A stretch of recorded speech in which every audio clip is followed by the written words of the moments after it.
Okay. नमस्कार प्यारे विद्यार्थियों। मैं डॉक्टर के सिंह।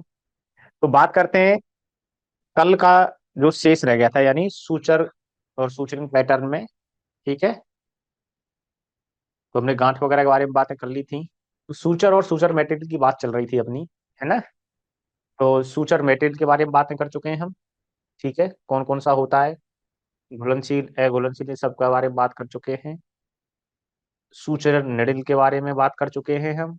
सूचरिंग नॉट के बारे में बात कर चुके हैं और निडल होल्डर के बारे में बात कर चुके हैं। तो अपना जो शेष बचा है इस चैप्टर का, वो बचा है सूचरिंग टर्म। ठीक है। कि कोई भी घाव है उसमें जो सिलाई की जाएगी, यानी मुख्य रूप से जो सूचरिंग की जाएगी, तो वो किस तरीके से की जाएगी, पैटर्न क्या रहेगा। ठीक है। सिलने की कला, एक तरह से उसको हम बोल सकते हैं कि जिस तरह से धागे से सिलाई की जाती है ना, उसका एक तरीका होता है, उसी तरह से यहाँ भी क्या है, ये सिलने का तरीका है। तो किस तरह से घाव को बंद किया जाएगा, सिला जाएगा, तो इनके बारे में बात करते हैं। तो ये है अपनी सूचरिंग। तो कौन कौन सी हैं? बेसिकली जो सूचरिंग तकनीक है वो दो तरह की होती हैं। एक होती है इंटरप्टेड और दूसरी होती है कंटिन्यूअस।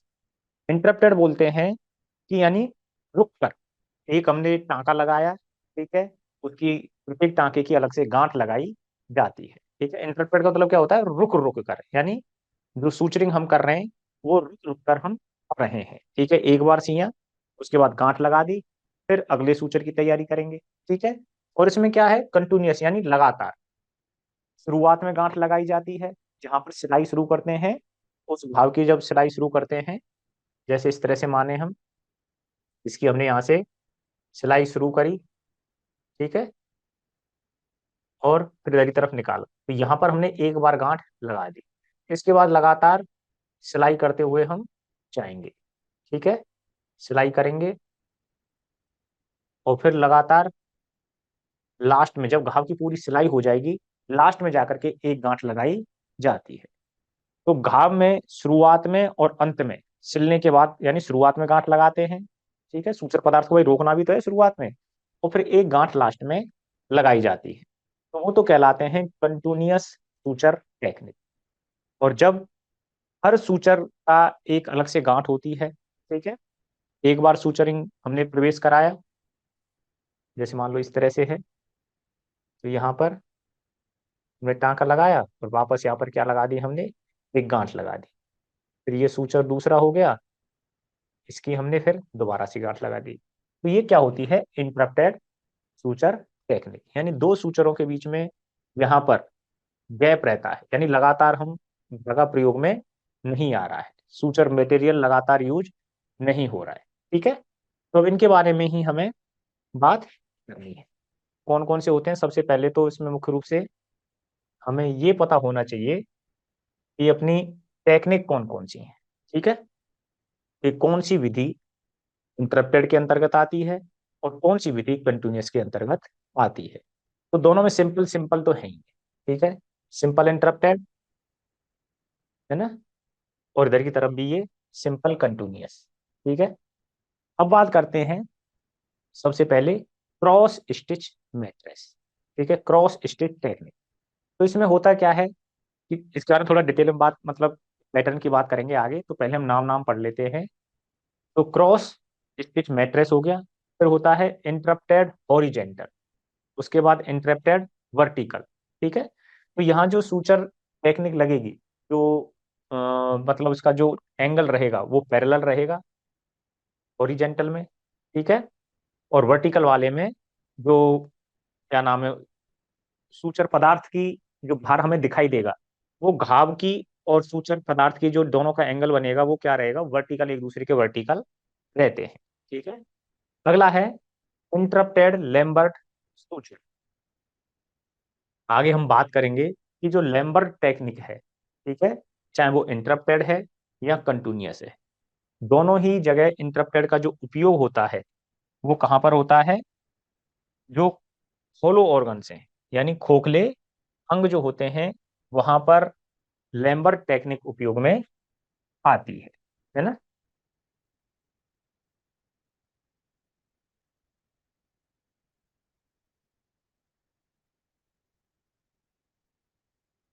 देखिए, तो लेम्बर्ट टेक्निक कहाँ पर उपयोग में आती है? होलो ऑर्गन्स में काम में आती है।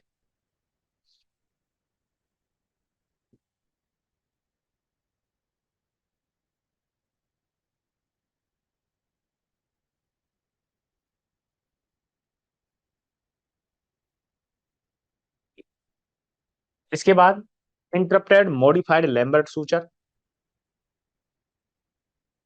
Overlapping suture, for near near suture technique, tension suture. Tension suture के प्रकार में आ जाते हैं, ये इसके प्रकार हैं क्विल, बटन और पिन सूचर। ठीक है, ऐसी जगह पर सूचरिंग की जाती है।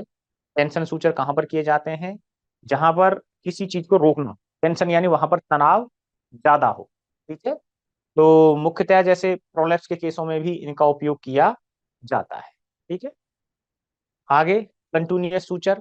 कंटिन्यूअस में सिंपल कंटिन्यूअस हो गया, कंटिन्यूअस रनिंग, एक तरह से सिंपल का ये प्रकार है। इस प्रकार से इंटरप्टेड वर्टिकल होती है, वहां पर जो प्रत्येक सूचर जो होता है वो क्या होता है, अलग से गांठ लगाई जाती है, और यहाँ पर टेक्निक वही रहती है। ठीक है, लेकिन लगातार सूचरिंग चलती रहती है और फिर लास्ट में अंतिम भाग पर जाकर के गांठ लगाई जाती है। इसी प्रकार से कंटिन्यूअस हॉरिजॉन्टल, कंटिन्यूअस लैम्बर्ट, ये केवल हमें नाम याद रखने हैं। जर्नी सूचर, कुशिंग, जॉबर्ट, कॉर्नेल और फर्स्ट पर्स स्टीयरिंग, ये इंपॉर्टेंट है। ठीक है, क्या होता है कैसे, ये फिर जाएगा। Purse string suture. Purse string suturing कहाँ की जाती है? जब किसी जो खोखला अंग है, ठीक है, या फिर किसी अंग की कोई ओपनिंग बन गई है, तो जब हमें उस ओपनिंग को सकरा करना हो, ठीक है, उस ओपनिंग को क्या करना हो, हमें सकरा करना हो, तो वहां पर पर्स स्ट्रिंग सूचरिंग की जाती है। ठीक है, किसी अंग की ओपनिंग को छोटा करने के लिए क्या की जाती है?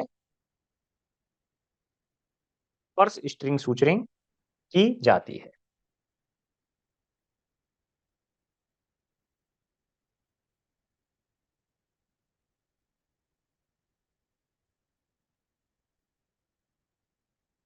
ठीक है, अब इनके बारे में बात करते हैं कि क्या क्या ये होती हैं, किस तरह से ये की जाती है। देखिए,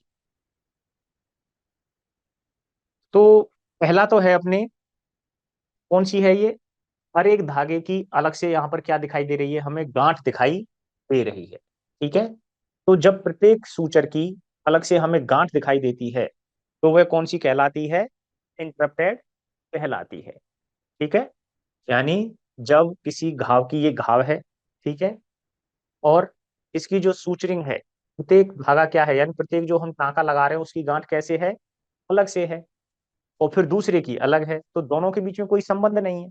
दोनों सूचर जो है लगे हैं, इनके बीच में किसी प्रकार का कोई बीच में संबंध नहीं है, तो ये क्या हो गया, इंटरप्टेड यानी रुक कर। ठीक है, तो ये तो कहलाता है इंटरप्टेड सूचर। अब ये कौन सी टेक्निक है ये यहाँ पर, ठीक है, क्या हो गई, जो इंसिजन लाइन हो गई। ठीक है, और यहाँ पर ये कौन सी है, सूचर लाइन। ठीक है, तो दोनों के बीच में ये इंसिजन लाइन यानी घाव की लाइन हो गई ये, और ये सूचर लाइन हो गई, दोनों के बीच में मतलब कितना एंगल बन रहा है एक दूसरे के, हम ये 90 डिग्री के एंगल पर है। ठीक है, तो इसी को बोलेंगे हम वर्टिकल मैट्रेस। ठीक है, इसी तरह से यहाँ पर हर एक सूचर की अलग से गांठ है, दोनों के बीच में किसी प्रकार का संबंध नहीं है, या ये कहें कि जो सूचर मटेरियल है वो लगातार यूज नहीं हो रहा है। ठीक है, एक प्रत्येक सूचर की हम अलग से गांठ लगा रहे हैं, फिर दूसरे की अलग से गांठ लगाई जा रही, ये इंसिजन लाइन हो गई। और ये कौन सी लाइन हो गई अपनी, जो सूचर लाइन है। ठीक है, जिस लाइन में हम सूचरिंग कर रहे हैं, तो दोनों कैसी हैं, ये पैरेलल हैं, एक दूसरे के समानांतर हैं, और समानांतर को ही हम क्या बोलते हैं, हॉरिजॉन्टल कहते हैं। ठीक है, तो ये क्या हो गई, हॉरिजॉन्टल सूचर टेक्निक हो गई। ठीक है, तो वर्टिकल में तो क्या होता है कि दोनों एक दूसरे के 90 डिग्री के एंगल पर होते हैं, और हॉरिजेंटल में जो इंसिजन लाइन है और सूचरिंग लाइन है, दोनों कैसी होती हैं, एक दूसरे के पैरेलल होती है। ठीक है, तो वर्टिकल और वर्टिकल मैट्रेस और हॉरिजेंटल मैट्रेस, दोनों की आपको मुझे लगता है समझ में आ गया होगा। इस तरह से एक बार और रिवाइज कर लेते हैं कि पहली बात तो इंटरप्टेड। इंटरप्टेड का मतलब हो गया कि प्रत्येक सूचर की गांठ अलग है, एक सूचर यानी एक टांके के बीच में और दूसरे सूचर यानी दूसरे टांके के बीच में किसी प्रकार का संबंध नहीं है। ठीक है, अंदर ही अंदर ना तो कोई सूचर पदार्थ चल रहा है, ठीक है, किसी प्रकार का संबंध यहाँ पर नहीं है, बीच में गैप हो गया। गैप हो गया यानी इंटरप्शन आ गया, रुकावट आ गई। ठीक है, अब यहाँ पर जो इसका नाम दिया गया वर्टिकल, क्यों दिया गया है? क्योंकि ये इंसिजन लाइन है,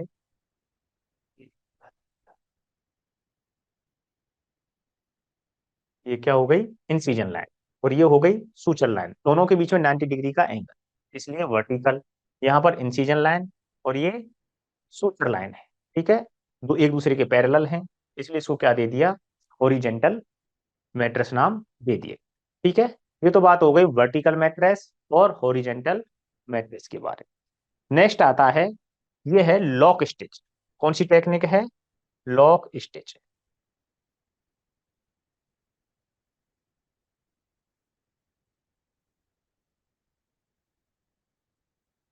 तो जो लॉक स्टिच टेक्निक है, ये एक प्रकार से कौन सी भाग है? कंटिन्यूस का प्रकार है। ठीक है, तो कंटिन्यूस से पहले इसके बारे में बात कर लेते हैं। जो इंटरप्टेड है, ये है क्रॉस स्टिच। ये कौन सी है? Cross stitch. देखो, क्रॉस स्टिच में क्या है, क्यों नाम दिया गया है? कि यहाँ पर सूचरिंग करने के बाद, किसी घाव की जब हम सूचरिंग कर देते हैं, तो उसके बाद जो पैटर्न बन रहा है, ठीक है, ये किस प्रकार का बन रहा है? क्रॉस प्रकार का बन रहा है। ठीक है, जब हम सूचरिंग कर देते हैं इंसिजन लाइन के ऊपर, तो जो सूचरिंग पैटर्न बन रहा है ऊपर, जो हमें दिखाई दे रहा है, वो किस प्रकार का है? क्रॉस के शेप में है यहाँ पर। ठीक है, इसलिए इसको क्या नाम दे दिया गया? क्रॉस स्टिच नाम दे दिया। इसमें सिलाई किस तरह से की जाती है, वैसा कि आपको यहाँ पर दिखाई दे रहा है। ठीक है, पहले यहाँ से सिलाई की इसको, ठीक है, ऊपर की तरफ से निकाला, ठीक, और फिर वापस पीछे की तरफ ले गए, इस तरह से आपको दिखाई दे रहा है ये। ठीक है, तो यहाँ से इसको इंसर्ट किया, नीचे नीचे अंदर की तरफ आया। ठीक है, अब यहाँ पर ये ऊपर की तरफ आ गया, जो धागा है ऊपर आ गया। ठीक है, अब यहीं से इसको क्या करेंगे? वापस दूसरी साइड में लेकर के गए। ठीक है, और ऊपर की तरफ ये इस पैटर्न में आ जाएगा, यानी यहाँ से इसको तिरछा लेके आए और फिर वापस इसको ऊपर की तरफ से ही हमने क्या कर दिया? प्रवेश करा दिया। ठीक है, तो ऊपर की तरफ जो पैटर्न बनता है वो किस तरह का बन रहा है? क्रॉस की शेप में बनता है। ठीक है, और जो अंदर ही अंदर जो चल रहा है, ठीक है, कहाँ चलेगा वो? यहाँ से अंदर की ओर। ठीक है, और यहाँ से ऊपर की तरफ आ गया, फिर यहाँ पर अंदर ही अंदर चल रहा है, और यहाँ से इन दोनों के एंडों को क्या कर देते हैं? हम जोड़ देते हैं। ठीक है, अब एंट्री पॉइंट को जैसे कभी भी सूचरिंग में एंट्री पॉइंट को प्रदर्शित किया जाता है इससे, क्रॉस से, और एग्जिट पॉइंट को प्रदर्शित किया जाता है एक सिंपल डॉट के। ठीक है, अब देखो, अगर इसमें हम पैटर्न को देखें,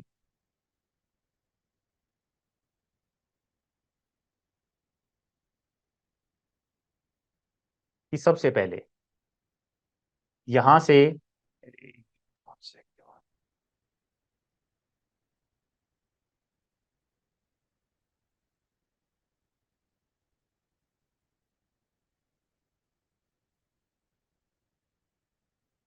यहां से हम प्रवेश कराते हैं सूचरिंग निडल को, तो यहां पर हम क्या बना देंगे? क्रॉस का साइन बना देंगे, तो इसका मतलब यहां पर एक धागा अपना निकला हुआ है। ठीक है, अब इसको हम कहाँ लेके जाएंगे? दूसरी साइड में लेकर के गए। ठीक है, यहां से अंदर ही अंदर ये कहाँ गया धागा? टिश्यू के अंदर चल रहा है, और यहाँ पर इसको हम क्रॉस से दिखा देते हैं, तो अपनी ये जो निडल है, सूचना निडल कहाँ आ गई? सॉरी, पॉइंट से दिखाएंगे इसको, किससे दिखाएंगे? पॉइंट से। तो मतलब यहाँ पर सूचना निडल अपनी बाहर निकली, धागा आ गया बाहर की तरफ। ठीक है, अब यहाँ से इस धागे को ऊपर होते हुए लिया हमने यहाँ पर। ठीक है, और यहाँ से सूचना नली को हमने अंदर प्रवेश कराया। प्रवेश कराने वाली जगह को हम क्रॉस से दिखा रहे हैं। फिर यहाँ से अंदर ये धागा चला नीचे, और निडल को हमने यहाँ से कहाँ निकाला, यहाँ पर।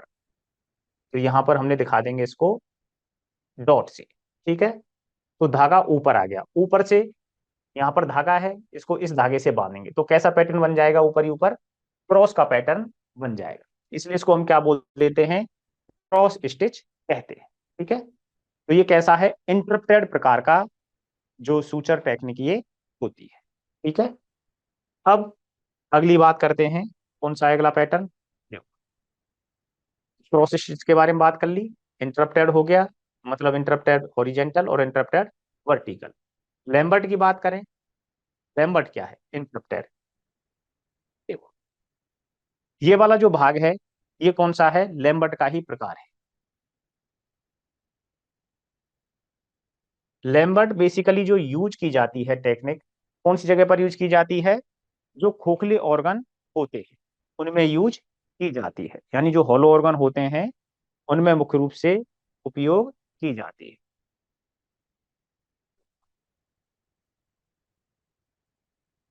तो खोखले ऑर्गन कौन कौन से हो गए, जैसे आंत हो गई, ठीक है, इंटेस्टाइन हो गई, वुमन हो गया।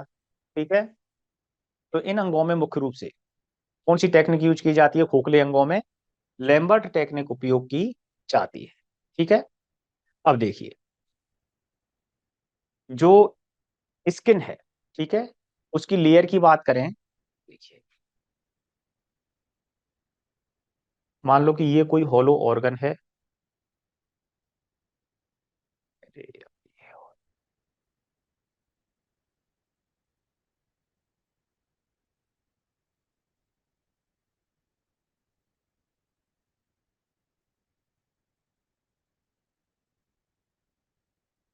ये कोई हॉलो ऑर्गन है।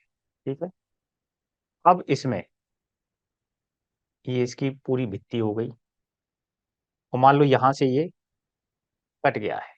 ठीक है, क्या हो गया है, ये कट गया है। तो इसमें मुख्य रूप से कितनी लेयर होती हैं, किसी भी त्वचा की जो लेयर होती है, अब उसकी जो अपनी बात करें हम, जो कोई भी सतह है, घाव बनने पर जब जो सतह होती है उसकी 4 लेयर होती है। जो अपनी स्किन है इसकी मुख्य रूप से, चाहे वो अंग की दीवार हो, ठीक है, तो उसमें कितनी 4 लेयर होती है। अब जैसे होलो ऑर्गन की हम बात करें तो सबसे अंदर की जो परत होती है, ठीक है, इसको हम अलग कलर से प्रदर्शित कर देते हैं। तो सबसे अंदर की जो परत है वो क्या कहलाती है, म्यूकोजा। क्या कहलाती है, म्यूकोजा कहलाती है। म्यूकोजा के बाद देखो इसका डायग्राम ही है मेरे पास, तो मैं डायग्राम की बात कर लेते हैं। देखो ये रही, तो सबसे अंदर की लेयर क्या कहलाती है, म्यूकोजा होती है। उसके बाद सब म्यूकोजा होती है, फिर मस्क्यूलरिस यानी मांसपेशीय स्तर होता है, और सबसे ऊपर होती है सिरोसा। तो ये 4 लेयर होती है। ठीक है, तो किसी भी होलो ऑर्गन्स की जो दीवार है उसमें कितनी लेयर होती हैं, 4। सबसे नीचे नीचे अंदर अंदर कौन सी है, म्यूकोजा, उससे जस्ट ऊपर सिरोसा। उसके बाद मांसल लेयर होती है, मांसपेशी जो उसको स्ट्रेंथ प्रदान करती है, मोटाई प्रदान करती है, और सबसे ऊपर की होती है सिरोसा लेयर। ठीक है, ये बात हो गई। अब देखिए यहाँ पर इनमें 4 लेयर दिखा रखी हैं, ये सबसे नीचे हो गई। ठीक है, म्यूकोजा, सब म्यूकोजा, मस्कुलरिस और सिरोसा। ठीक है, इस तरह से हैं। अब जो सूचक पदार्थ है उसको जो प्रवेश कराया जाता है, कहाँ तक ले जाया जा रहा है, सब म्यूकोजा तक एक तरह से लेकर के जाया जा रहा है। यानी इसको म्यूकोजा तक बिल्कुल अंदर तक नहीं लेकर के जाते। जो सबसे अंदर की लेयर है कौन सी, म्यूकोजा, उससे ऊपर की लेयर तक सूचर पदार्थ को प्रवेश कराया जाता है। उसके बाद फिर वापस कहाँ ले लिया, ऊपर। फिर पहुंच गए हम दूसरे वाले पार्ट पर, जहां पर दूसरी जो किनारा है घाव का, वहां पर पहुंच गए। वहां से फिर प्रवेश कराया कहाँ तक, जो म्यूकोजा स्तर है उससे ऊपर वाला स्तर, यानी सब म्यूकोजा तक, और फिर कहाँ निकाल लिया, बाहर। अब इसके बाद इन दोनों सिरों में क्या लगा देते हैं, गांठ लगा देते हैं। इस तरह से जो खोखले ऑर्गन है इनमें जो सूचर पदार्थ है वो बिल्कुल अंदर तक नहीं पहुंचता है। ठीक है, यानी अगर मान लो इंटेस्टाइन है, और इंटेस्टाइन कहीं से कट गई है, और उसमें हम सूचरिंग कर रहे हैं, ठीक है, तो सूचर पदार्थ उसकी ल्यूमन में यानी गुहा तक नहीं पहुंचेगा। क्योंकि यदि गुहा तक पहुंच गया तो क्या होगा कि अंदर जो भी पाचन क्रिया चल रही है या जो भी चीजें वहां पर प्रवाहित हो रही हैं, वो बाहर की तरफ आकर के इस धागे के, यानी इसके जो कैपिलरी एक्शन बाई चांस इसमें है, ठीक है, क्योंकि हमने पढ़ा था कि सूचर मटेरियल में कैपिलरी एक्शन नहीं होना चाहिए, ठीक है, यानी उसके द्वारा जो जिस तरह से बाती में तेल चिढ़ता है उस तरह से अंदर की चीजें बाहर नहीं आनी चाहिए। तो यहाँ पर अंदर से धागे की सहायता से इन्फेक्शन बाहर आ सकता है। तो इसलिए तो धागे को ऊपर ही रखा जाता है, ल्यूमन से ऊपर ही रखा जाता है, क्योंकि जो भी अंदर की पूरी गुहा है इसका सबसे आंतरिक स्तर कौन सा है, म्यूकोजा है। तो म्यूकोजा तक हम सूचरिंग निडल को प्रवेश नहीं कराते हैं, केवल और केवल कहाँ तक कराते हैं, जो म्यूकोजा से ऊपर की जो स्तर है, कौन सी, सब म्यूकोजा, वहां तक केवल प्रवेश कराया जाता है। अगर इन धागों को हम इंटरप्टेड रूप से, यानी प्रत्येक धागे में प्रत्येक टाँके में अलग से गांठ लगा रहे हैं, तो यह कहलाता है कौन सा, इंटरप्टेड लेम्बर्ट सूचर टेक्निक, ठीक है। और वहीं हम इसी चीज को लगातार करते हैं तो वही विधि यही रहती है, यानी सम्मुकोजा तक ही पहुंचाया जाता है, लेकिन पहली गांठ लगाने के बाद सिल सिल कर लास्ट में अंत में गांठ लगाते हैं, तो उस कंडीशन में यह कहलाता है कंटिन्यूअस लैम्बर्ट सूचर टेक्निक, ठीक है। तो मुख्य रूप से ये अपनी टेक्निक होती हैं, ठीक है। अब लॉक स्टिच की बात करें तो लॉक स्टिच में क्या है कि मुख्य रूप से ये जो अ, घाव है उसकी दीवारों को अतिरिक्त मजबूती प्रदान करने के लिए, या ये कहें कि वाटर टाइप, ठीक है, वाटर प्रूफ एक तरह से, और एयर टाइप कंडीशन पैदा करने के लिए, स्थिति बनाने के लिए घाव पर, यानी ना तो ऐसी स्थिति पैदा हो कि जो घाव से ना तो हवा अंदर जा सके ना ही पानी अंदर जा सके, ठीक है। तो उस कंडीशन में हम कौन सी सूचर टेक्निक यूज करते हैं, लॉक स्टिच सूचर तकनीक यूज, ठीक है। तो ये बात हो गई अपनी मुख्य रूप से इन सूचर तकनीकों के बारे में। अगली है, देखो, पर्स स्ट्रिंग सूचर। पर्स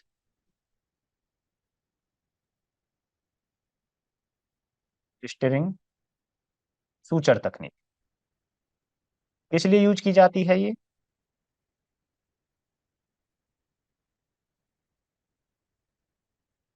किसी भी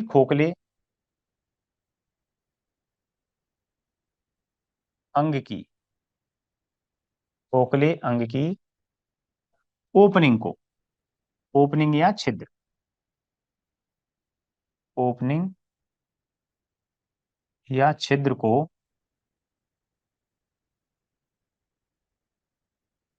छोटा करने के लिए, ठीक है, छोटा करने के लिए इसे यूज किया जाता है, ठीक है। जैसे मान लो ये छेद है, ज्यादा बड़ा हो गया, तो इसको एक जगह से सिलना, यानी एक बार अंदर की तरफ ले गए फिर ऊपर लेके आए फिर अंदर लेके गए, तो इस तरह से इसको सिला जाता है और लास्ट में दोनों किनारों को क्या करते हैं, खींचा जाता है और इसकी ओपनिंग क्या हो जाती है, टूटी, ठीक है। जैसे एक होती है ना, पहले टाइम में आपने देखा होगा कि एक पोटली होती है, यानी एक तरह से नाड़ी की तरह काम करती है। पोटली में ऊपर की तरफ चारों तरफ क्या रहती है, रिंग होती है, उसमें नाड़ी की तरह चारों तरफ क्या डाल दिया जाता है, रस्सी डाल दी जाती है, ठीक है, और इसको खींच करके बांध दिया जाता है। उसी तरह से ये क्या करती है, यानी पर्स की तरह हो गया, ठीक है। और स्ट्रिंग यानी गोलाई में एक तरह से इसको मुख्य रूप से यूज करते हैं, ठीक है।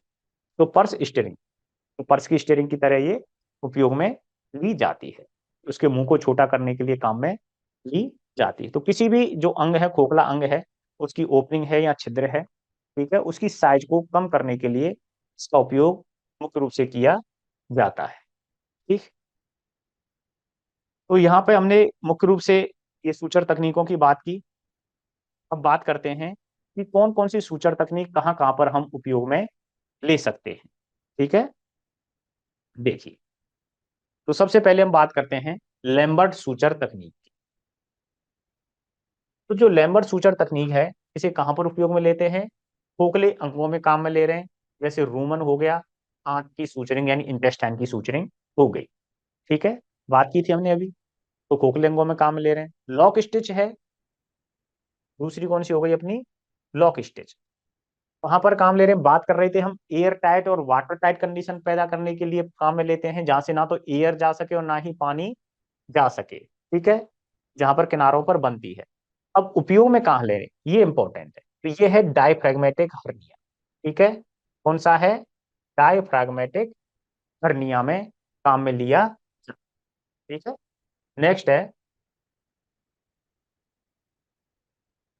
डायफ्रैग्मेटिक हर्निया से मतलब तो समझ गए होंगे ना आप, कि जो डायफ्राम है, ठीक है, वहां पर हर्निया की वजह से कहीं कोई पंक्चर हो गया है वो, ठीक है, तो किसी अंग की जो गुहा है वो अपनी अंग से निकल करके डायफ्राम पर जोर दे रहा है और वहां पर उसको पेनिट्रेट कर गया है। तो उस कंडीशन में डायफ्राम के छेद को बंद करने के लिए हम इस सूचर तकनीक का उपयोग करते हैं, क्योंकि डायफ्राम क्या काम कर रहा है कि जो अपनी थोरेसिक कैविटी की एयर है, ठीक है, या फिर जो अपने बाई चांस कुछ जो सीरस लेयर हैं जो लंग्स की हैं, तो इनका लिक्विड वगैरह बाहर ना निकले, ठीक है, तो water tight air tight condition रहेगी, तभी तो डायफ्राम सही ढंग से काम कर पाएगा या अपने जो लंग्स हैं वो सही ढंग से काम पाएंगे। इसलिए यहाँ पर एयर टाइट कंडीशन पैदा करने के लिए लॉक स्टेज सूचरिंग टेक्निक काम में ली जाती है। पर्स स्टीयरिंग की बात करें, ठीक है, तो जो खोखले अंग हैं इनकी गुहा की ओपनिंग को मुख्य रूप से सकरा ही किया जाता है, चौड़ा तो क्या करेंगे, ठीक है, तो जो ओपनिंग है उसको छोटा करने के लिए इसको काम में लिया जाता है, ठीक है, रेक्टल प्रोलैप्स हो गया चाहे वेजाइनल प्रोलैप्स हो गया, इनमें इसको काम में लेते हैं। अगला है साइमेडिन सूचरिंग, ठीक है, साइमेडिन सूचर टेक्निक एक अलग से सूचर टेक्निक है, केवल आप नाम याद रखें। तो मुख्य रूप से हाथों में काम में लिया जाता है, इंटेस्टाइन की सूचरिंग में काम में लिया जाता है। गैम्बी सूचर,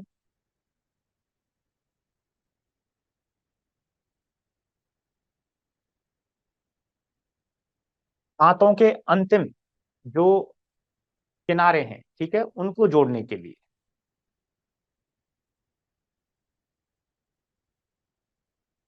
ठीक है, उनको जोड़ने के लिए काम में लिया जाता है, ठीक है।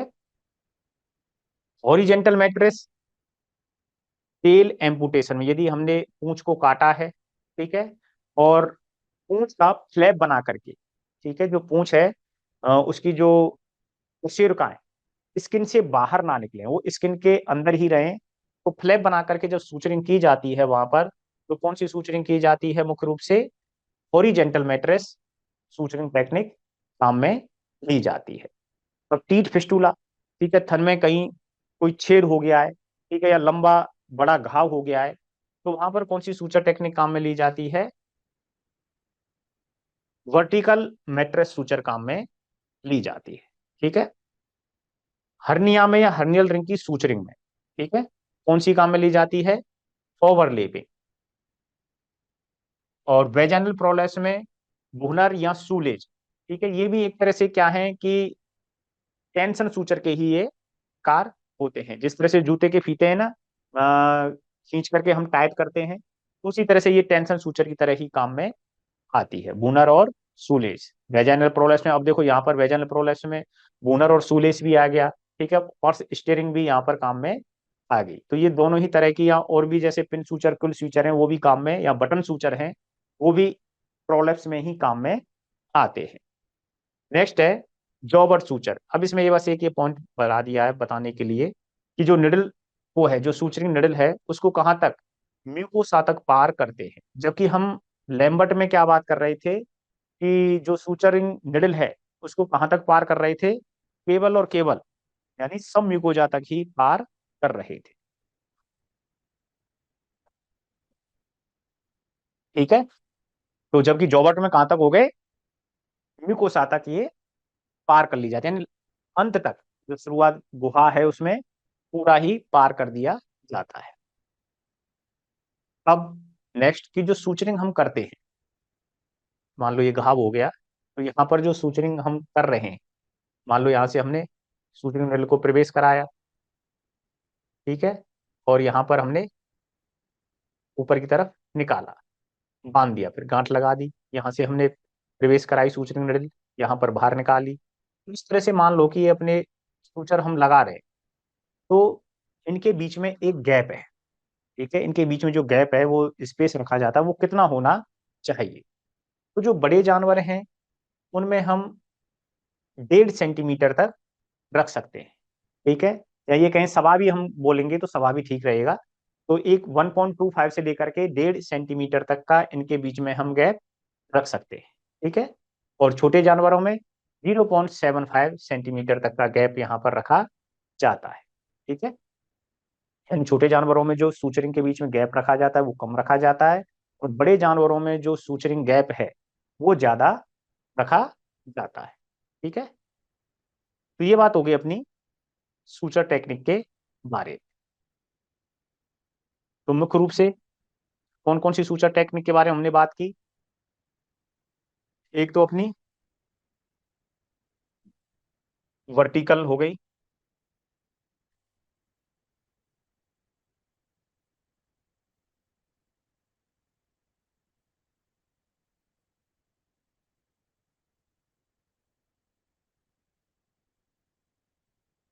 दूसरी हॉरिजॉन्टल हो गई,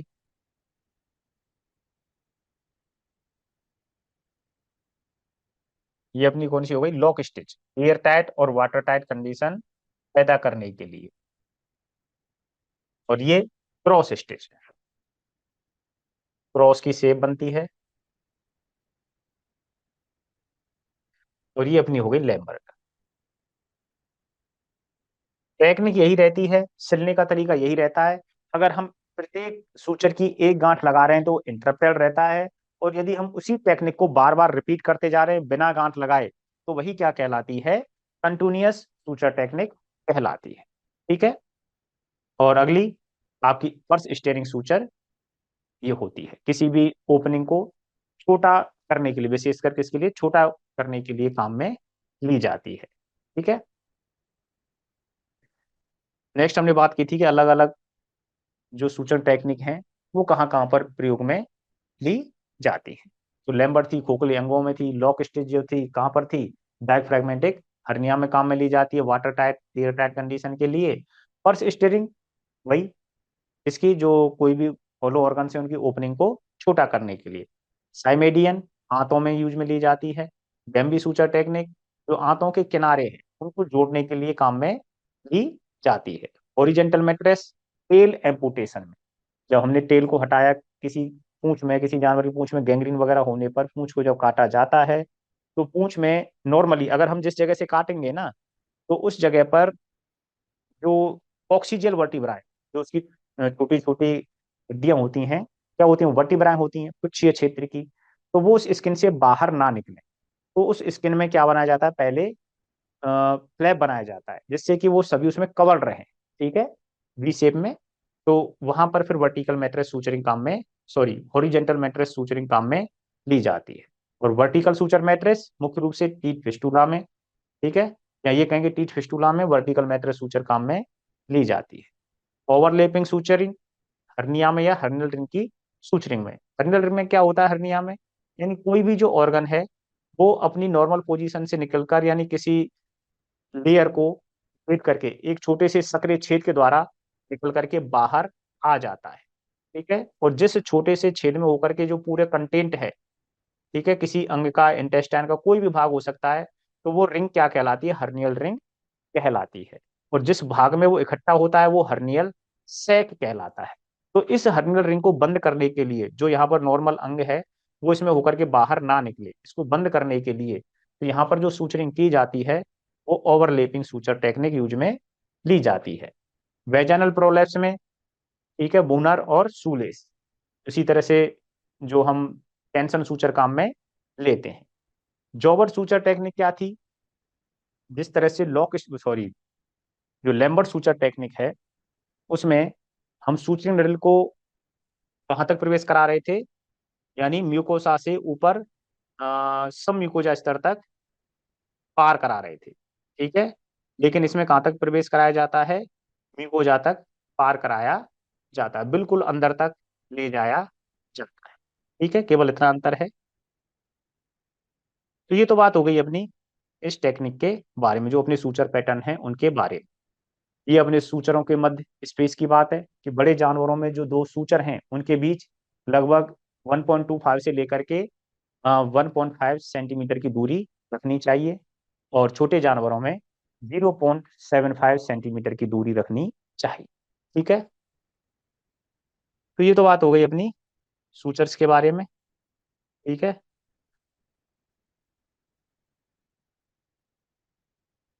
तो इस चैप्टर में हमने क्या क्या चीजें किन किन के बारे में बात की, एक बार थोड़ा सा वर्बली रिवाइज कर लेते हैं। ठीक है,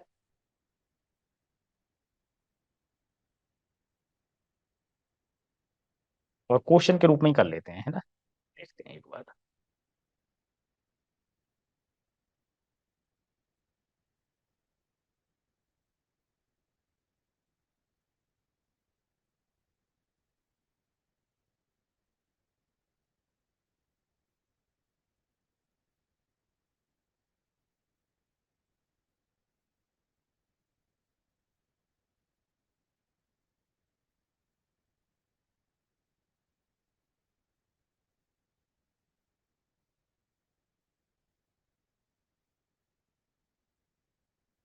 देखिए, अपने दो चैप्टर यहाँ पर अब कंप्लीट हो चुके हैं। ठीक है, कौन कौन से?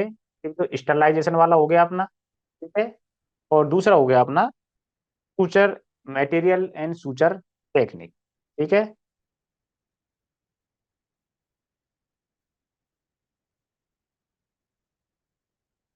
तो बताओ आप लोग। सबसे पहले क्वेश्चन की बात करते हैं। देखो, ये क्वेश्चन है कि किसी भी सजीव सतह पर सूक्ष्म जीवों की उपस्थिति, इसकी उपस्थिति है सूक्ष्म जीवों की। तो कोई भी सजीव सतह है और उसके ऊपर क्या है, सूक्ष्म जीव उपस्थित हैं, तो वह कंडीशन क्या कहलाती है? ठीक है, बताओ।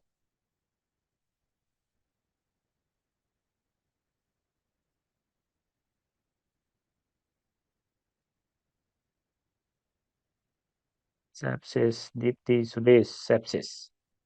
और बताइए।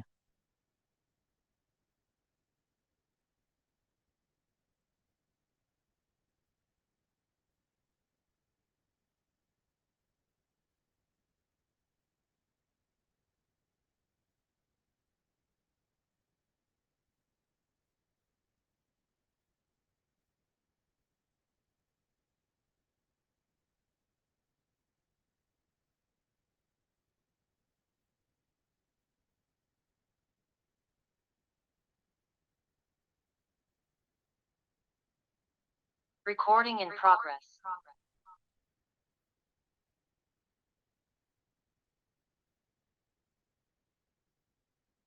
ठीक है, ये सेप्सिस ही कहलाती है ना। क्योंकि हमने बात की थी पहले कि एसेप्सिस क्या है। ठीक है, तो एसेप्सिस, सॉरी क्या है आपने क्या, सूक्ष्म जीवों की उपस्थिति, हाँ ठीक है, सही है, सूक्ष्म जीवों की उपस्थिति है। तो किसी भी त्वचा है या फिर कोई घाव है, ठीक है, और वहां पर कोई भी सूक्ष्म जीव उपस्थित है, माइक्रो ऑर्गेनिज्म उपस्थित है, तो वह कंडीशन क्या कहलाएगी? सेप्सिस कहलाएगी। ठीक है, अब इनके बारे में और बाद में बात करेंगे, पहले अगले क्वेश्चन की बात कर लेते हैं कि घाव व त्वचा, ठीक है, और उसके आसपास के क्षेत्र में सूक्ष्म जीवों को नष्ट करने की जो प्रक्रिया है, वो क्या कहलाएगी? इसके बारे में बताओ।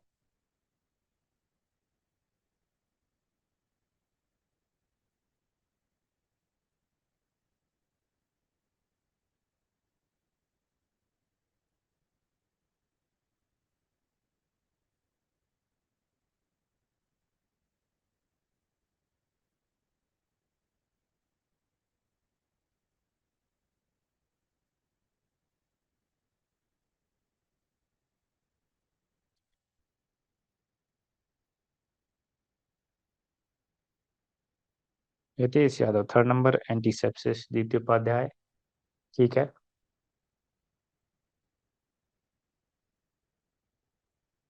देखिए, हमने बात की थी शुरुआत में कि सूक्ष्म जीवों को, यानी कि ये जो त्वचा है और घाव है, ये कैसी चीज हो गई? सजीव सतह। कैसी सतह हो गई? सजीव सतह। तो सजीव सतह से या उसके आसपास की, घाव भी उस, घाव हो गया वही चीज हो गई सजीव सतह, और आसपास के क्षेत्र में हम सूक्ष्म जीवों को क्या कर रहे हैं, नष्ट कर रहे हैं। ठीक है, तो जो नष्ट करने की प्रक्रिया है वह क्या कहलाती है, एंटीसेप्सिस। ठीक है, क्या कहलाएगी, एंटीसेप्सिस। और सेप्सिस क्या है, सेप्सिस कहलाती है कि यदि किसी घाव में या त्वचा में सजीव सतह पर सूक्ष्म जीव उपस्थित हैं तो वह कंडीशन तो कहलाती है सेप्सिस। और यदि उस सजीव सतह पर सूक्ष्म जीव उपस्थित नहीं है या उनको नष्ट कर दिया गया है तो वह स्थिति क्या कहलाती है, एसेप्सिस। यदि हमने सजीव सतह से सूक्ष्म जीवों को क्या कर दिया है, नष्ट कर दिया है। ठीक है, कोई भी सूक्ष्म जीव वहां पर उपस्थित नहीं है तो वह कंडीशन क्या कहलाती है, एसेप्सिस। अब सेप्सिस से लेकर के एसेप्सिस के बीच की जो प्रोसेस है, कहां से, सेप्सिस से लेकर के एसेप्सिस के बीच की प्रोसेस, यानी जहां घाव में क्या थे, सूक्ष्म जीव थे, इनको हमने नष्ट किया, तो ये बीच की जो प्रोसेस है, इसको हटाने की जो प्रक्रिया है, वही क्या कहलाती है, एंटीसेप्सिस कहलाती है। ठीक है, नेक्स्ट आगे चलते हैं। देखिए, अगला है, निसंक्रमण में नष्ट किए जाते हैं। निसंक्रमण में क्या चीज नष्ट की जाती है, जीवाणु नष्ट किए जाते हैं, विषाणु नष्ट किए जाते हैं, बीजाणु नष्ट किए जाते हैं, या फिर ये सभी, बताइए। निसंक्रमण में निम्न में से कौन सी चीज नष्ट की जाती है,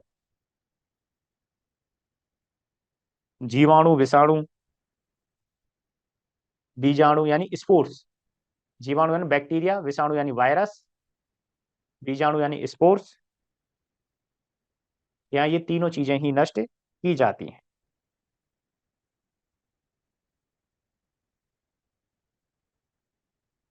बताइए सर।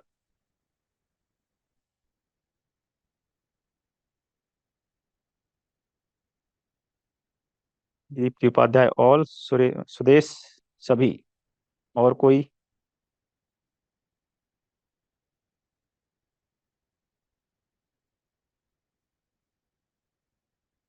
दीप कुमार, ऑल। ठीक है,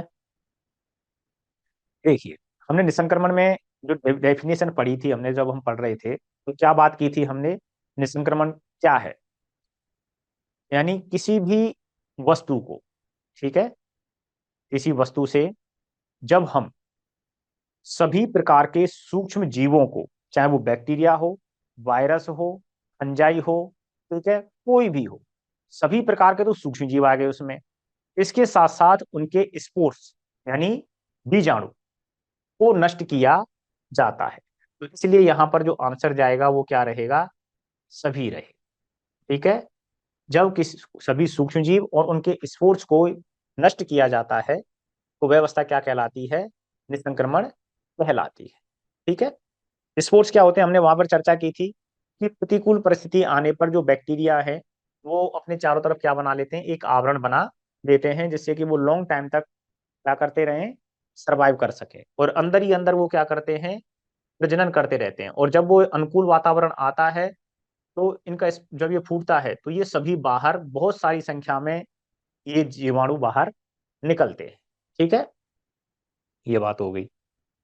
नेक्स्ट है, हॉट एयर ओवन में, जो हॉट एयर ओवन है, ठीक है, ये हॉट एयर ही हो गया केवल, तो हॉट एयर ओवन जो है वो किस सिद्धांत पर कार्य करता है, बताइए। ताप, दाब और समय तीनों के सिद्धांत पर काम करता है, केवल ताप पर करता है, या ताप और समय पर करता है, या सभी पर करता है, बताइए।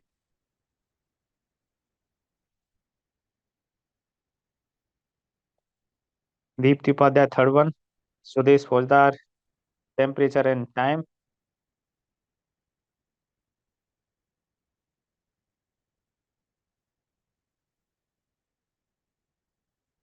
अंकित कुमार, थर्ड, वही टेम्परेचर और टाइम हो गया। भीम सिंह कारवारी, टेम्परेचर और टाइम। ठीक है,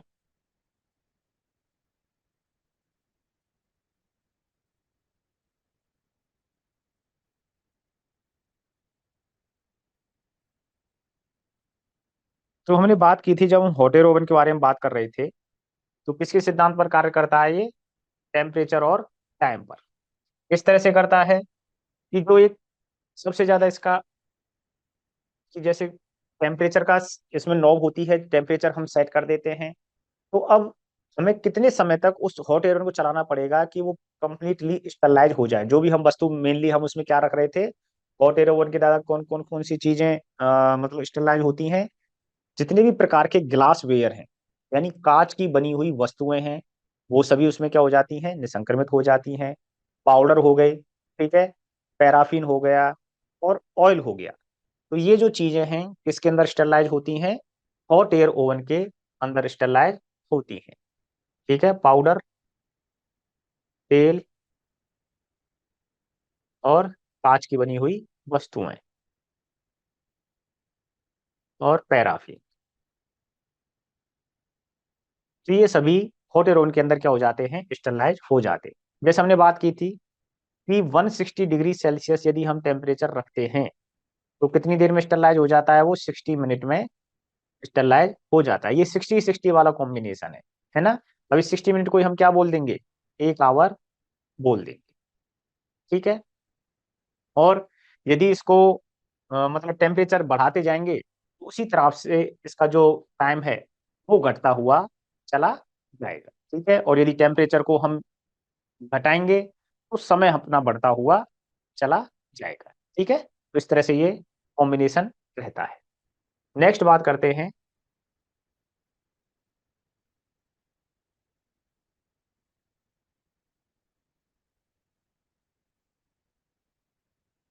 देखिए, अगला है कि पानी के शुद्धिकरण के लिए काम में लेते हैं। कौन सी चीज काम में ली जाती है पानी के शुद्धिकरण के लिए? ब्लीचिंग पाउडर काम में लिया जाता है, या क्लोरीन गैस ली जाती है, या हम दोनों को काम में ले सकते हैं, या इनमें से कोई भी नहीं आएगा?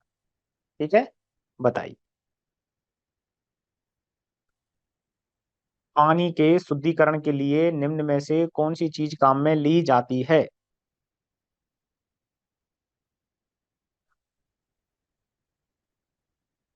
ब्लीचिंग पाउडर, क्लोरीन गैस, दोनों या कोई नहीं?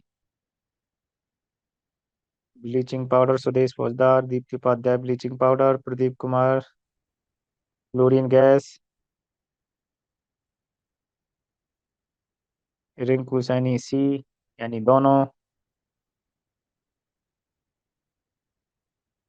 अंकित कुमार यानी ब्लीचिंग पाउडर।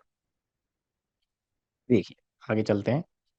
तो यहाँ पर पानी के शुद्धिकरण के लिए ब्लीचिंग पाउडर काम में लिया जाता है, क्लोरीन गैस भी काम में ली जाती है। तो इस तरह से इसका जो आंसर है वो क्या हो गया? दोनों। तो दोनों ही इसके शुद्धिकरण के लिए काम में ली जाते हैं। ठीक है। तो ब्लीचिंग पाउडर भी काम में लिया जाता है, और क्लोरीन गैस भी काम में ली जाती है। ठीक है। तो आप याद रखें ये, कि पानी के शुद्धिकरण के लिए कौन कौन सी चीजें काम में ली जाती हैं? क्लोरीन गैस भी काम में ली जाएगी, और ब्लीचिंग पाउडर भी काम में लिया जाएगा। ठीक है। तो रिंकू सैनी, तो रिंकू सैनी ने सही आंसर दिया है। ठीक है। नेक्स्ट है अपना सबसे फेमस, कैटगट। तो कैटगट को निसंक्रमित किया जाता है किसके द्वारा? फॉर्मल्डिहाइड द्वारा, ऑटोक्लेव के द्वारा, आइसोप्रोपिल एल्कोहल के द्वारा, या इनमें से कोई नहीं? इसका आंसर बताइए। कैटगट को निसंक्रमित हम किसके द्वारा करते हैं?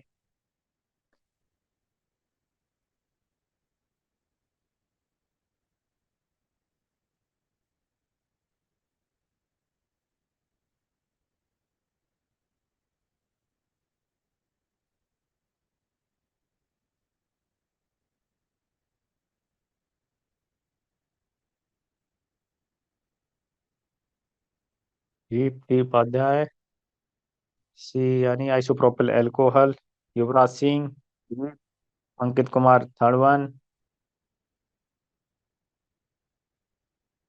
और कोई कुछ अंदाजा?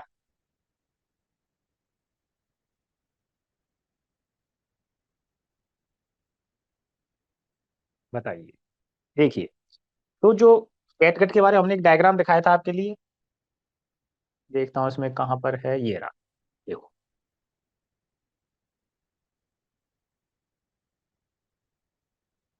कैटगट इस तरह से ये है ना, इस तरह से ये होता है। तो ये जो रहती है ना इसकी, इसके अंदर जो रहता है ये एक तरह से सिल्वर फॉइल होती है। ये क्या होती है? Silver foil. सिल्वर फॉइल के अंदर ये आता है। और इस सिल्वर फॉइल के अंदर मतलब एक लिक्विड सा भरा रहता है, जिसे हम क्या बोलते हैं, एल्कोहल का ही पार्ट होता है, जो होता है आइसोप्रोपिल एल्कोहल। क्या रहता है? Isopropyl alcohol. ठीक है। तो सूचर पदार्थ इस तरह से होता है, ये उस लिक्विड में भीगा हुआ रहता है। ठीक है, क्योंकि उसमें लिखा हुआ है ना ये स्टरलाइज, तो पूरी तरह से स्टरलाइज होता है। और एब्जॉर्बेबल यानी अवशोषित होने वाला घुलनशील प्रकार का ये सूचर पदार्थ होता है। ठीक है। और किसके द्वारा निष्क्रमित किया जाता है ये? आइसोप्रोपिल एल्कोहल के द्वारा निसंक्रमित किया जाता है। ठीक है। और किसके अंदर उपस्थित होता है ये? सिल्वर फॉइल के अंदर उपस्थित होता है। ठीक है, तो इसका आंसर चला जाएगा आइसोप्रोपिल एल्कोहल। ठीक है। तो लगभग ये 90 से 95% आइसोप्रोपिल एल्कोहल ये हो जाता है। नेक्स्ट देखिए कि जो सर्जिकल पैक है, ठीक है, सर्जिकल पैक में पहली बात तो कौन कौन सी चीजें आ जाती हैं उसके बारे में बात करेंगे। तो इसको किसके द्वारा निसंक्रमित किया जाता है ये बताइए? हॉट एयर ओवन, रसायनों के द्वारा, ऑटोक्लेव के द्वारा, या किसी से भी इसमें हम इसको क्या कर सकते हैं, निसंक्रमित कर सकते हैं। चाहे हॉट एयर ओवन से भी कर सकते हैं, रसायनों द्वारा भी कर सकते हैं, ऑटोक्लेव द्वारा भी कर सकते हैं। बताइए।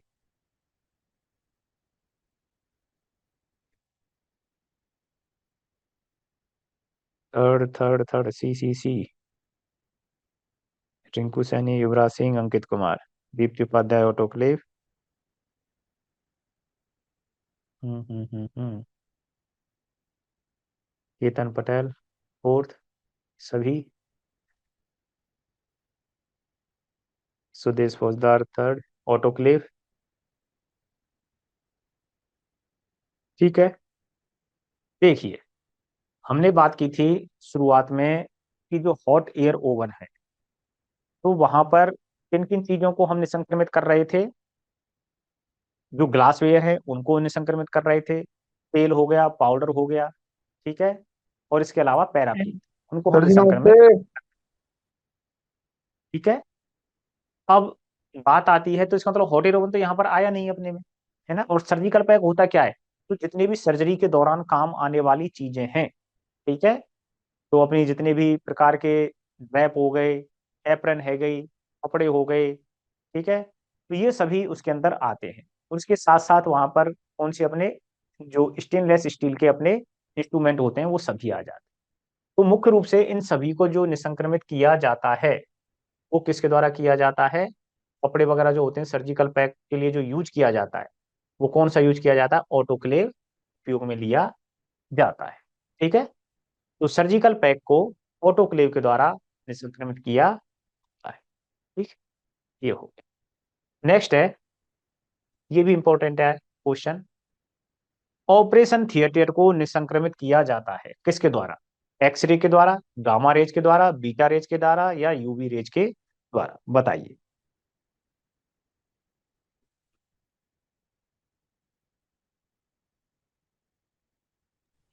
सर जी नमस्ते। अरे साहब जवाब हमारा दो, मैडम। ये इसका जवाब दो, जवाब। नमस्ते, क्या है बता? Sudesh Faujdar UV rays, Rinku Saini D यानी यूवी रेज हो गया, Ankit Kumar third one beta raise.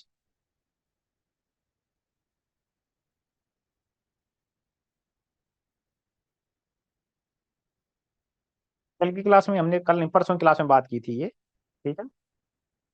तो क्या आएगा इसमें आंसर? तो इसमें आएगा अपना यूवी रेज। ठीक है। तो इसमें आंसर अपना रहेगा यूवी रेज। तो मुख्य रूप से जो ऑपरेशन थिएटर के लिए यूज की जाती हैं वो यूवी रेज का उपयोग किया जाता है। तो हमने ये भी बात की थी कि यूवी रेज को कृत्रिम रूप से उत्पन्न करने के लिए किस चीज का उपयोग किया जाता है? बताइए, यदि कोई बताए तो, किसी को पता हो तो थोड़ा। यूवी रेज को हम जब प्राकृतिक कृत्रिम रूप से पैदा करते हैं तो किसके द्वारा करते हैं?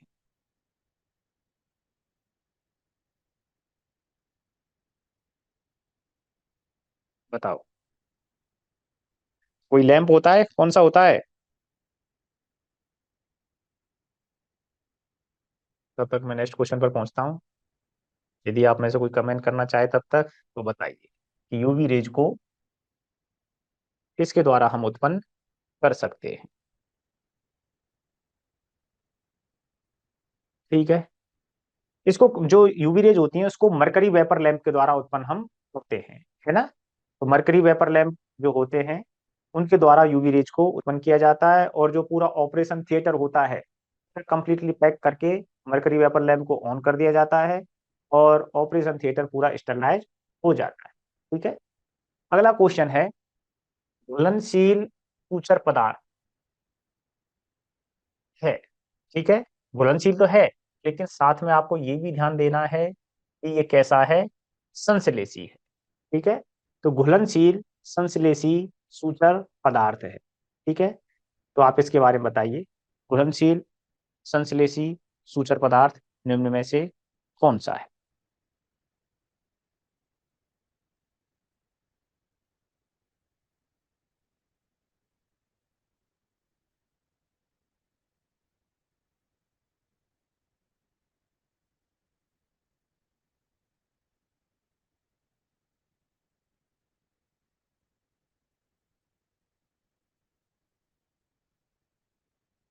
क्वेश्चन है घुलनशील और संश्लेषी।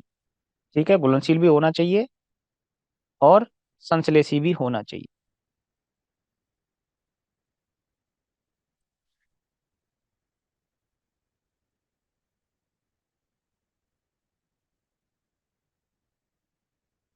हम्म। सुदेश कुमार, सुदेश फौजदार ए, रिंकू सैनी डी, प्रदीप ए,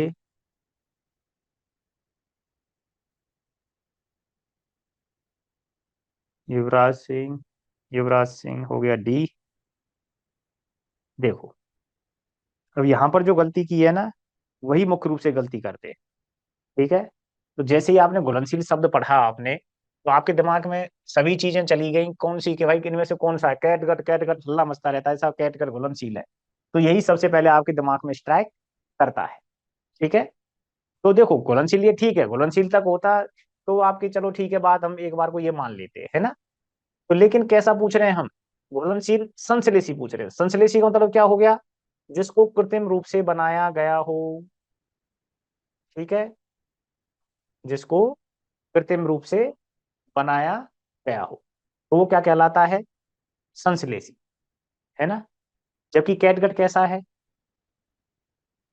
संश्लेषी है या प्राकृतिक है? तो ये कैसा है? प्राकृतिक है। ठीक है। प्राकृतिक हो गया ये, तो फिर ये तो आंसर आएगा ही नहीं, है ना। नेक्स्ट बात करें सिल्क वर्म की, तो सिल्क वर्म कैसा है? ये घुलनशील हो गया, तो ये वैसे ही अलग हो गया। बीटाफिल, बीटाफिल संश्लेषी है। ठीक है, बीटाफिल कैसा है? संश्लेषी है, लेकिन कैसा है? ये अघुलनशील है। उसमें आंसर जाएगा अपना विकृत। ठीक है। आंसर क्या जाएगा यहाँ पर अपना? विकृत। तो इसीलिए इसमें शुरुआत का जो था ऑप्शन क्या था? कैटगट था। जिससे कि आगे के ऑप्शन आप पढ़ते ही नहीं हो, तो यही चीजें होती है, मतलब है सिंपल सा ही, ज्यादा सोचने वाली बात नहीं है कि आप आसानी से कर सकते हैं, लेकिन सिली मिस्टेक हो जाती है, इसी तरह से होती है वो, सब कुछ आते हुए भी गलती हो जाती है। नेक्स्ट है अघुलनशील। अब वही चीज यहाँ पर है, तो इसको आप ध्यान से एक बार देखें कि अघुलनशील भी है और साथ में संश्लेषी भी है। तो मेन चीज है क्वेश्चन को सही ढंग से पढ़ना। तो अघुलनशील संश्लेषी सूचर पदार्थ निम्न में से कौन सा है? वही ऑप्शन दे दिए मैंने। बताइए, अब तो आपके लिए आसान हो गया। अघुलनशील है और संश्लेषी भी है ना। ये दोनों चीजें ध्यान देनी है आपको।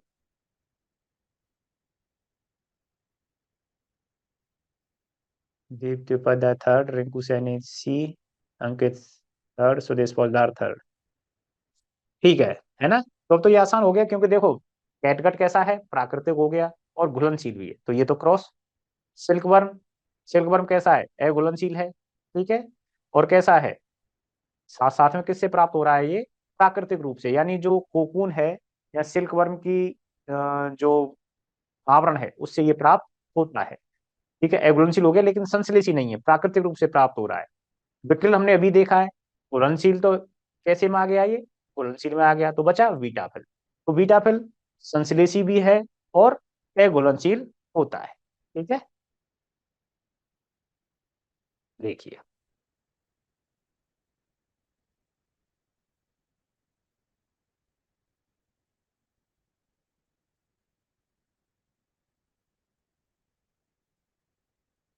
अब है कि जो कैटगट को क्रोमिक एसिड से उपचारित करने का उद्देश्य क्या है।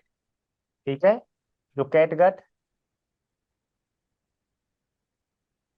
ठीक है, कैटगट क्या है, यानी प्राकृतिक प्रकार का सूचन पदार्थ है और साथ में कैसा है, घुलनशील है। ठीक है, और कहाँ से प्राप्त होता है हमें ये, सीप की जो आंत है उसकी सब म्यूकोजा से प्राप्त होता है। तो अब इसका जो उद्देश्य है, हम क्रोमिक एसिड से इसको उपचारित करते हैं, क्यों करते हैं, उसका उद्देश्य क्या है, अवशोषण दर को बढ़ाने के लिए, अवशोषण दर को कम करने के लिए, कार्सिनोजेनिक क्षमता को घटाने के लिए, या रंग बदलने के लिए, इसलिए इसको उपचारित किया जाता है। तो सर आप जी बताइए, माइक बंद करवाओ। माइक किसका चल रहा है, पता ना है साहब, ये टीवी तेरा ही के चल रहा है सामने और किसी लगा का कर नहीं है। सुना मैं। अपनी चलाओ आप, अपनी को बंद करो सबसे टीवी के पहले। पास जा, माइक चालू।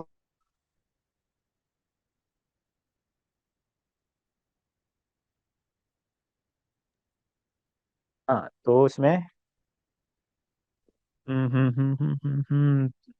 तेरा मैं रूढ़ी बनाना थी ना, तो काम भी होगा ना। मैं कर रहा हूँ, पूरा मिटा नहीं दे रहा।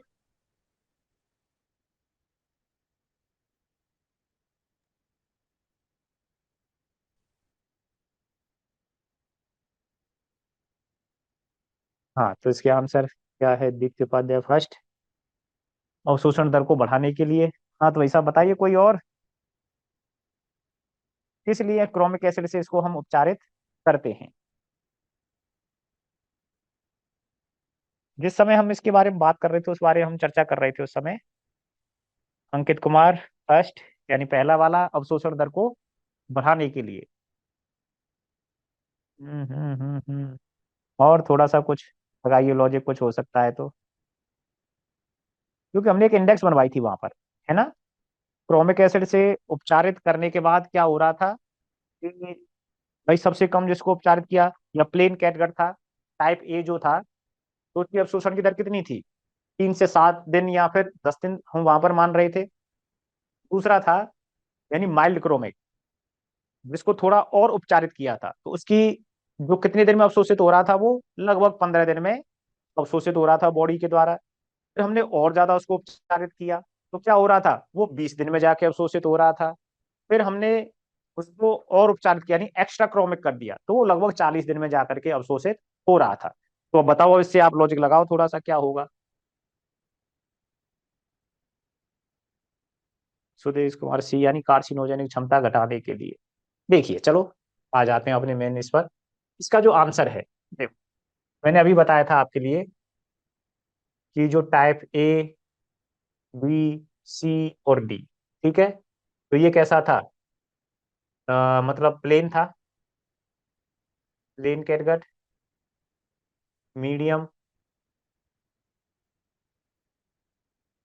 प्लेन कैटगट, और ये माइल्ड, दूसरा हो जाएगा माइल्ड, तीसरा मीडियम, और फिर एक्स्ट्रा क्रोमिक। ठीक है, ये इस तरह से था।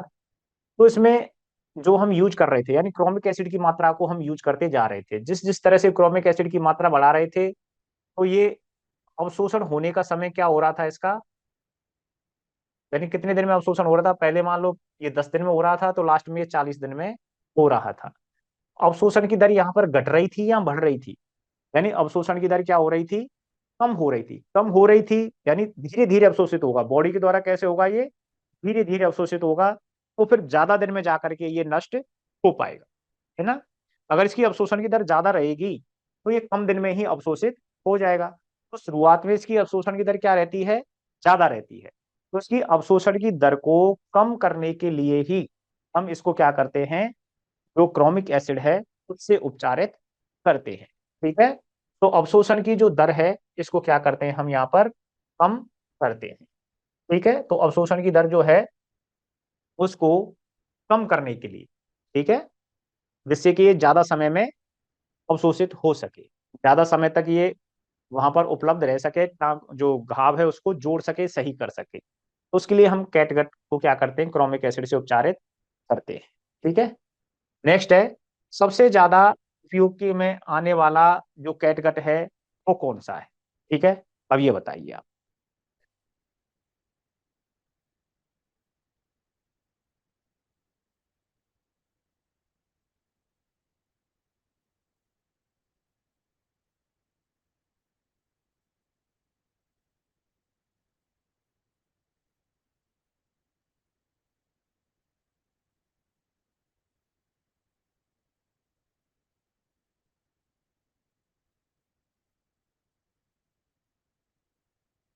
Pradeep Kumar type C, Deepti Upadhyay type A, Yuvraj Singh C C C, Rinku Saini, Sudesh Haldar C.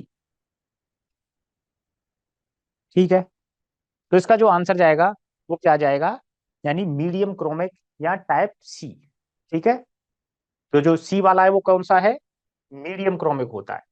ठीक है, तो लगभग इसका जो एब्जॉर्प्शन टाइम होता है वो कितना होता है, लगभग लगभग 20 दिन का इसका होता है। इतने दिन में कोई भी जो जनरल अपने इंसिजन या घाव जो होते हैं वो कंप्लीटली सही हो जाते हैं। ठीक है, और इसको कहाँ यूज किया जाता है, आंतरांगों में यूज किया जाता है, इंटरनल ऑर्गन्स में यूज किया जाता है। तो इसका आंसर हो जाएगा टाइप सी।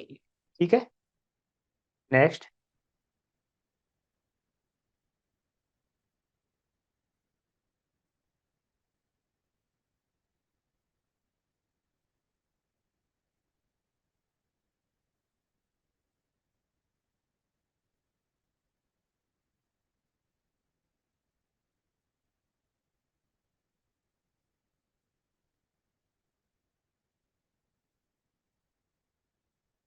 सनसिलिसी में ये तो सभी आ गए है ना, तो ये इसमें सही नहीं है, बीटाफिल नोवाफिल ये तो सभी, इसको रहने दो, इस क्वेश्चन को छोड़ो, इसके बारे में बात करते हैं। इसको लो आप, बोवाइन फ्लेक्सर टेंडन से, ठीक है, बोवाइन फ्लेक्सर टेंडन से कौन सा सूचर पदार्थ प्राप्त होता है। ठीक है, इस वाले के बारे में बताओ आप। जो बोवाइन फ्लेक्सर टेंडन है, ठीक है, उससे निम्न में से कौन से सूचर पदार्थ का ये स्रोत होता है, कैटगट का, कार्जिल मेम्ब्रेन का, फेसियल आटा का, या कोलेजन का, बताइए। रिंकू सैनी डी। सिंपल से मैंने बताया कि पॉइंट टू पॉइंट ये तो याद करने पड़ेंगे हमें, है ना।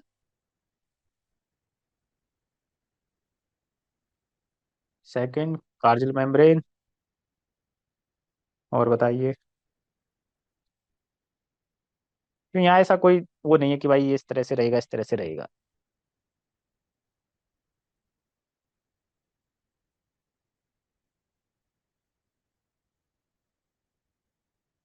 दीप उपाध्याय, सुरेश फौजदार डी, अंकित कुमार सेकंड, नार सिंह फोर्थ।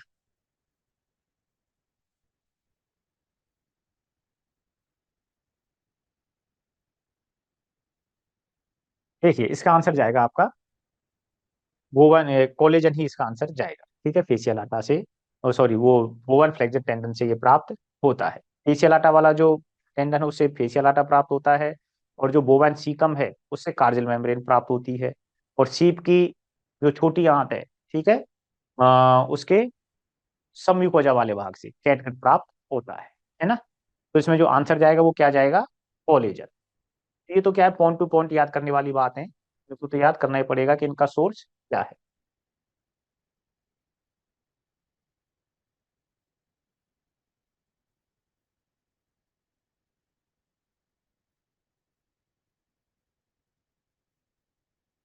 पॉलीगैलेक्टिक बहुलक है। ठीक है, ये एक सूचर पदार्थ का ही नाम है। ठीक है, पॉलीगैलेक्टिन, पॉलीगैलेक्टिन किसका बहुलक होता है, ग्लाइकोलिक एसिड का, लैक्टिक एसिड का, उपरोक्त दोनों का, या एपिडिक एसिड का। ठीक है, ये बताइए आप। प्रदीप कुमार सी, यानी दोनों का, ग्लाइकोलिक एंड लैक्टिक।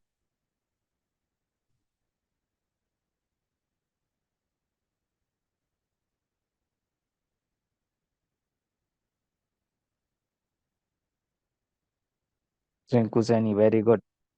सी 9:1। ठीक है।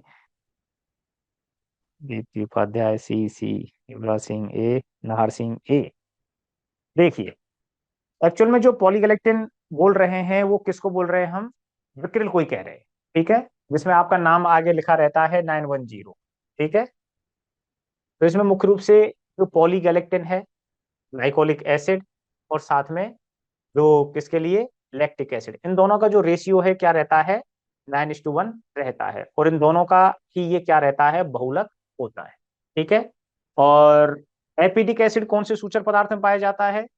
बताइए आप, कि एपिडिक एसिड कौन से सूचक पदार्थ से संबंधित होता है?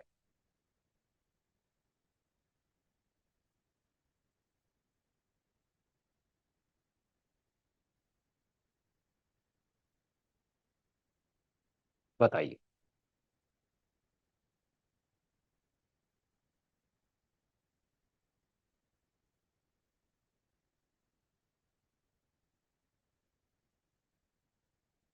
रिंकू सैनी, नाइलॉन। और कोई?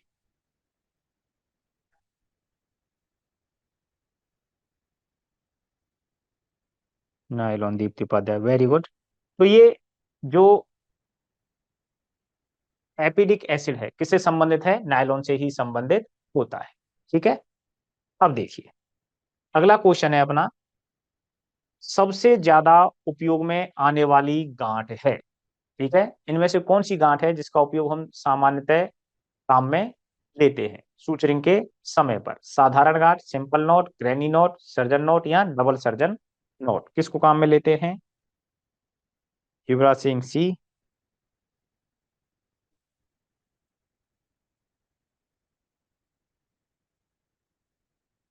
अंकित कुमार, सी। तो इसमें मुख्य रूप से कौन सी आएगी? सर्जन नोट ही यहाँ पर आएगी। ठीक है, तो इसका आंसर क्या जाएगा? Surgeon note.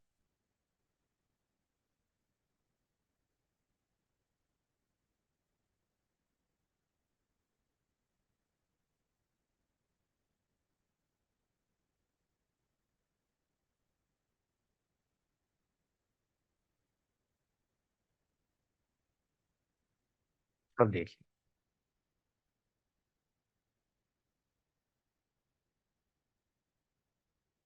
अगला क्वेश्चन, एक के ऊपर दूसरी साधारण गांठ, एक के ऊपर यदि दूसरी साधारण गांठ हम लगा रहे हैं और समान दिशा में लगा रहे हैं, ठीक है, तो उसको हम क्या कहेंगे?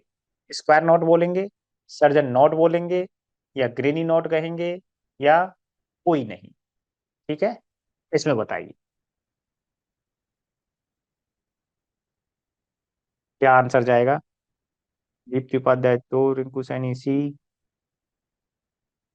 ग्रेनी नॉट, सी।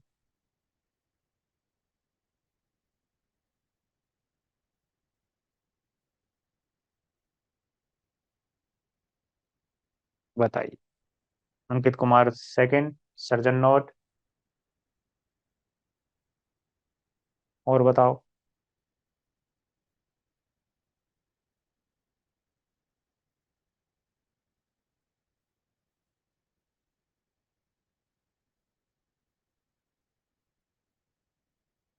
एक के ऊपर दूसरी गांठ लगा रहे हैं हम, ठीक है, और किस में लगा रहे हैं हम? समान दिशा में लगा रहे हैं। ठीक है, तो उसमें आंसर जाएगा आपका ब्रेनी नोट। ठीक है, कौन सा जाएगा इसमें? ब्रेनी नोट ही आंसर जाएगा। अब यहीं पर यही क्वेश्चन हो जाता है कि एक के ऊपर हम दूसरी गांठ लगा रहे हैं, लेकिन गांठ की जो दिशा है वो कैसी हो गई? विपरीत हो गई। ठीक है, एक लूप के ऊपर दूसरा लूप है, और कैसा हो गया वो? एक दूसरे के विपरीत हो गई। तो वो क्या कहलाएगा? तब आंसर क्या जाएगा?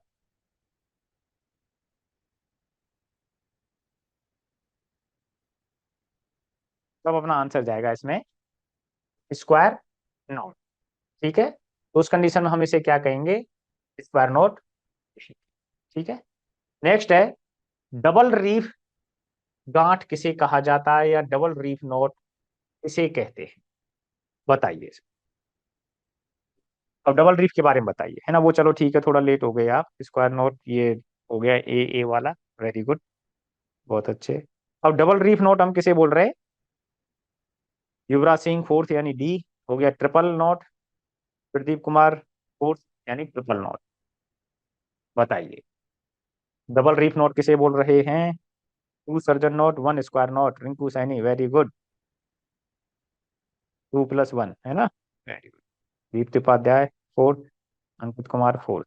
ठीक है, तो आप सभी सही चल रहे हैं, बहुत अच्छी बात है। तो इसको क्या बोलेंगे हम?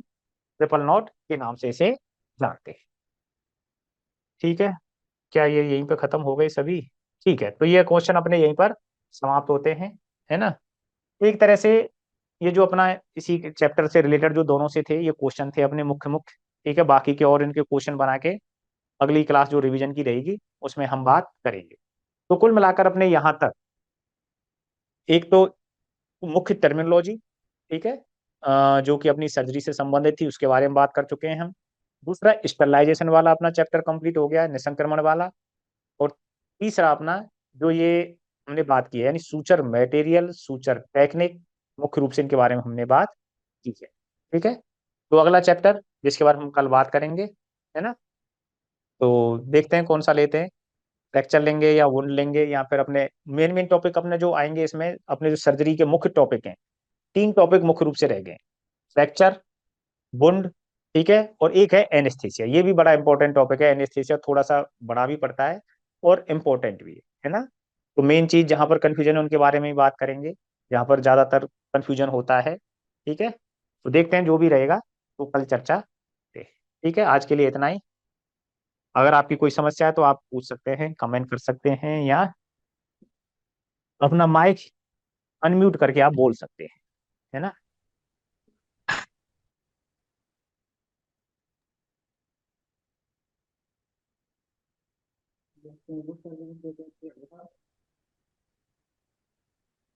हेलो।